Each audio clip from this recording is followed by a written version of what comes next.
मित्रांनो, आज आपण पाहणार आहोत खरा शिष्य कोण ही गोष्ट. एकदा दोन तरुण स्वामी विवेकानंदाकडे गेले. त्यांना स्वामीजींचे शिष्य व्हायचे होते. तसे त्यांनी स्वामींना सांगितले. तरी स्वामीजी डोळे मिटून स्वस्थ बसले.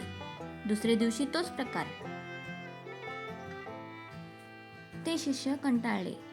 पण एक जण स्वामीजींची रोज पूजा करे व दुसरा त्यांना दोष देई. तुमच्यात माणुसकी नाही, तुम्ही कठोर आहात वगैरे. पण दोघेही रोज येण्याचे थांबेनात.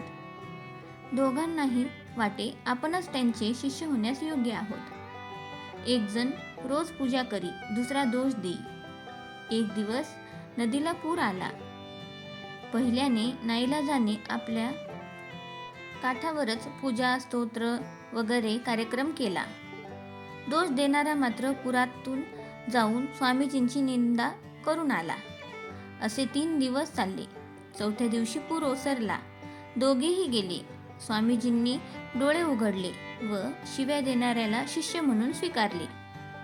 ते म्हणाले, शिव्या देण्यासाठी का होईना, तो संकटावर मात करून येतो. निष्ठा हवी.